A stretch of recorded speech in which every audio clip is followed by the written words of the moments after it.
विद्यार्थियों, अब मैं इस वीडियो में आप लोगों को पाठ से संबंधित प्रश्न उत्तर बताऊंगा।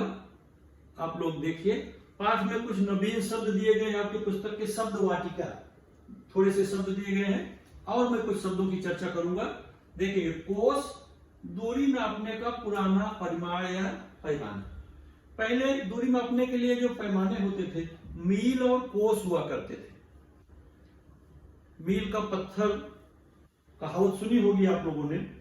तो लोग जो दूरी की इकाई थी उसे कोस और मील के जरिए मापते थे। आज वर्तमान जो इकाई है इसे हम किलोमीटर और मीटर में मापते हैं। किलोमीटर मीटर तो सुना होगा ना, 1 किलोमीटर में 1000 मीटर। उन दिनों जो कोस होता था 3 किलोमीटर का एक कोस होता था।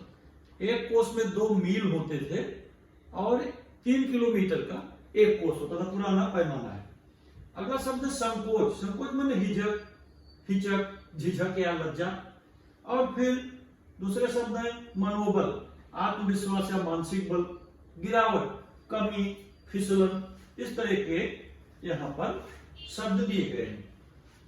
और कुछ शब्द आपकी पुस्तक में से जो कठिन कठिन शब्द रहेंगे उनको आप पुस्तक में से उनको ढूंढ करके आप देख लीजिए। कुछ और कठिन शब्द आप लिख लीजिएगा अपनी पुस्तक में से शब्द संसार में, और फिर वहां से अपना प्रश्नोत्तर आप कॉपी में पूरा करिएगा। सबसे पहले उसमें से नवीन शब्द ढूंढ कर लिख लेना। लाडला जैसे है प्रिय, प्रमोशन माने तरक्की, अनुत्तीर्ण, फेल, ये शब्द है। इसके बाद फिर आपकी पुस्तक में से यहाँ पर जो प्रश्न दिया गया है देखें, पत्र में मास्टर जी ने सलील के संबंध में जो बातें लिखी गई हैं उसकी चर्चा करेंगे। यहाँ पर एक संजाल दिया गया है। संजाल बॉक्स में क्या लिखा है देखें, पत्र में मास्टर जी ने सलील के संबंध में लिखी बातें। 4 बॉक्स बना है। आप लोगों को परीक्षा में पेन से इस तरह के बॉक्स बनाने पड़ेंगे, पेंसिल से नहीं बनाना है। संजाल पूर्ण करो प्रश्न दिया रहेगा तो संजाल जैसे आपको सूचना दी रहेगी वैसे बनाना है। यहाँ पर जो संजाल है देखिए, पहला प्रश्न पुस्तक का आपका है, पत्र में मास्टर जी ने सलील के संबंध में लिखी गई बातें। कौन सी बातें लिखी गई? 4 बॉक्स दिया है तो उसमें आपको 4 बातें देखनी है।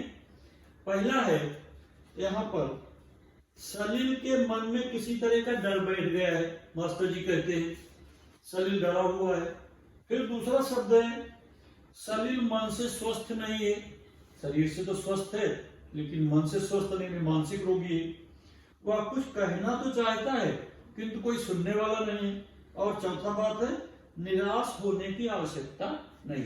इस तरह मास्टर जी ने उसके संबंध में बातें बताई। फिर यहाँ पर जो दूसरा प्रश्न है देखें, मास्टर जी द्वारा माता पिता को कुछ सुझाव दिया गया है।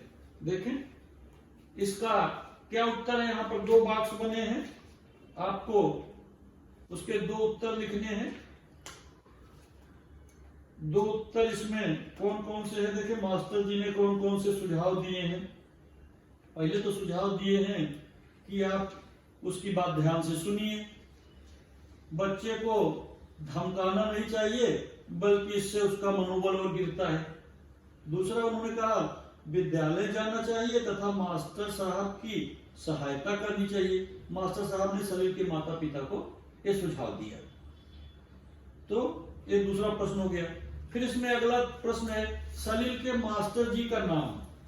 2 कॉलम दिया है, रामनाथ और चंद्रशेखर, ये मास्टर जी हैं 2। फिर उसमें अगला प्रश्न है,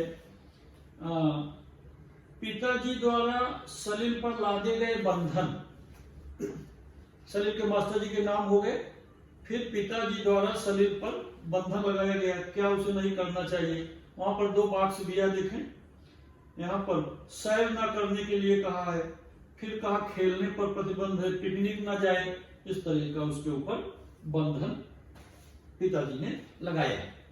फिर इसके बाद अगला यहाँ पर प्रश्न आप लोग देख रहे हो, रिश्ते पहचानना।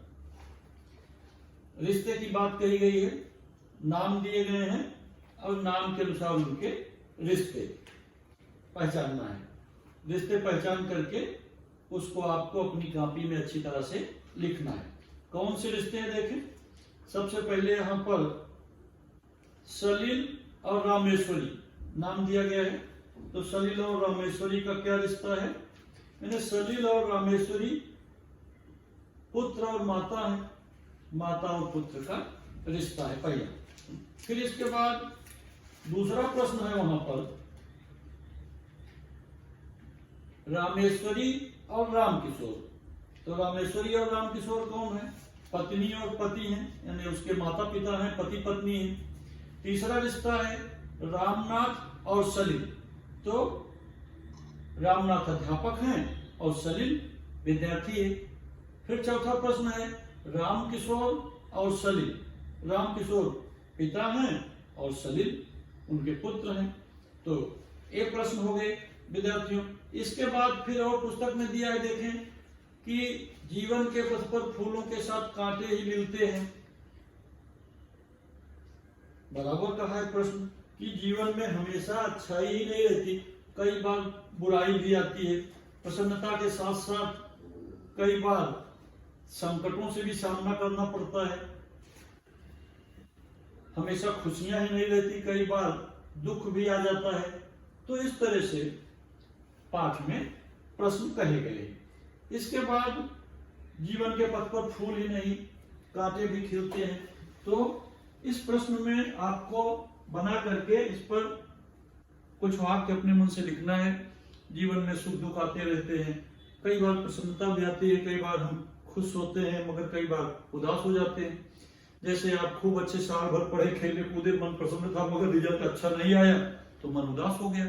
इसके लिए हमें सुख दुख, अच्छाई बुराई या प्रसन्नता और उदासी सबके लिए तैयार रहना चाहिए। जिस तरह का भी वातावरण हो, हमें उस वातावरण में रहने के लिए अभ्यस्त होना चाहिए। धन्यवाद विद्यार्थियों।